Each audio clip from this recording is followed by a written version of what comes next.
Play from Russia with love, Sebastian Salazar, 029, ESPN FC. Sebastian Salazar harkens back to an Italy-Mexico clash in 1994 and how that World Cup shaped his life.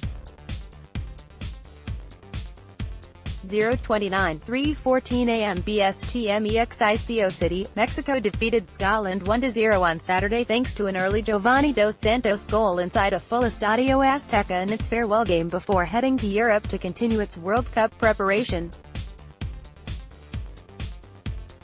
Here are 3 thoughts from the match. Point 1. Finishing problematic for TriSaturday's game was slightly overshadowed initially by the announcement just 3 hours before kickoff that Jesus Molina, Oswaldo Alanis and Jurgen Damm won't be traveling to Denmark and are out of Tri's World Cup squad. The news reshaped the narrative of the game slightly, with the talk beforehand about how the 3 players, plus the likes of Giovani dos Santos, Hugo Ayala, Edson Alvarez and Eric Gutierrez, would be battling it out for the final spots in the squad. 24 players will travel to Denmark on Sunday night. As for the game itself, this was another 90 minutes in which Tri was clearly the dominant and better side, but in which that wasn't reflected in the scoreline. Mexico drew 0-0 against Wales last Monday in Pasadena, California, and but for Dos Santos' early goal, it couldn't been another scoreless draw in Estadio Azteca. Mexico had 34 shots, 10 on target, compared to Scotland's 4-2 on target.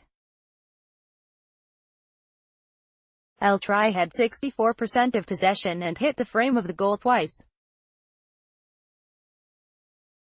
Those kinds of stats don't always turn into victories, but by the end of Saturday's game, Mexico's wastefulness in front of goal was bordering on the incredulous.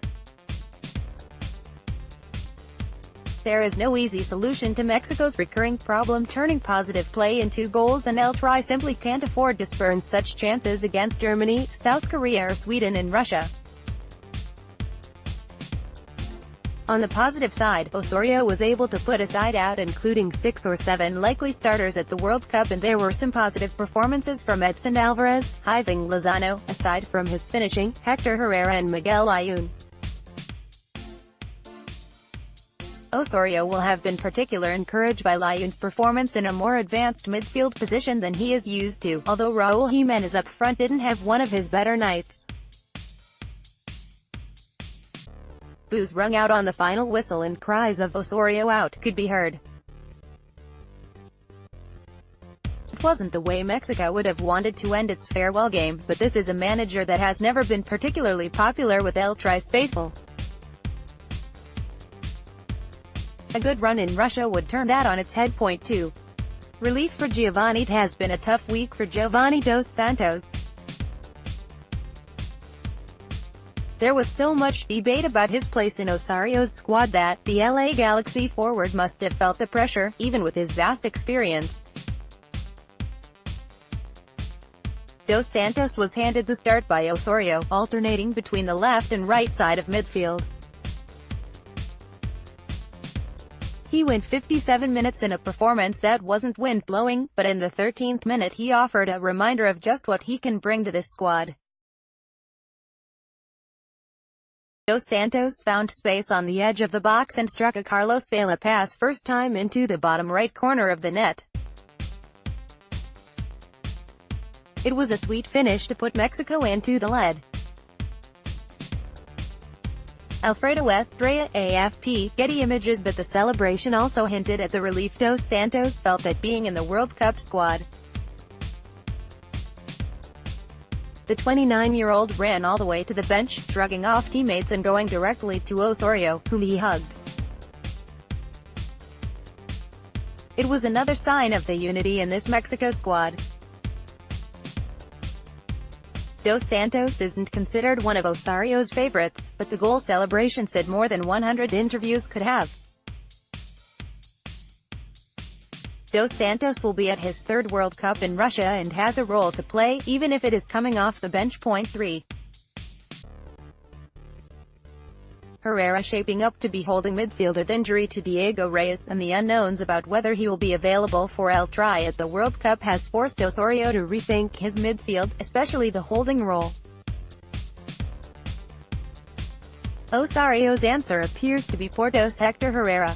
The 28-year-old started there in the Confederations Cup last year, and with Molina out there aren't many options.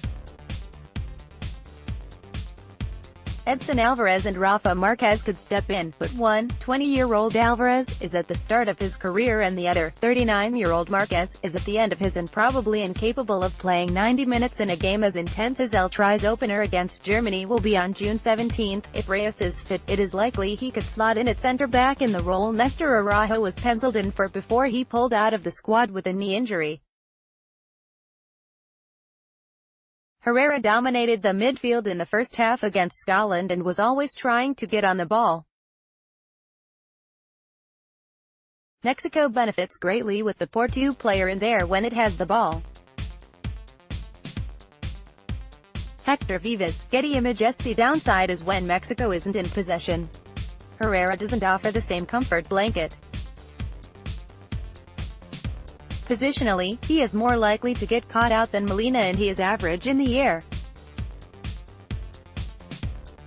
In the second half on Saturday, Alvarez slotted into the holding role, with Herrera pushed forward. He was effective there as well, and Alvarez did reasonably, although Scotland's midfield and attack is a very different proposition to Germany's. But the positives seem to outweigh the negatives, and playing Herrera in front of the defense is a calculated risk Osorio appears willing to take.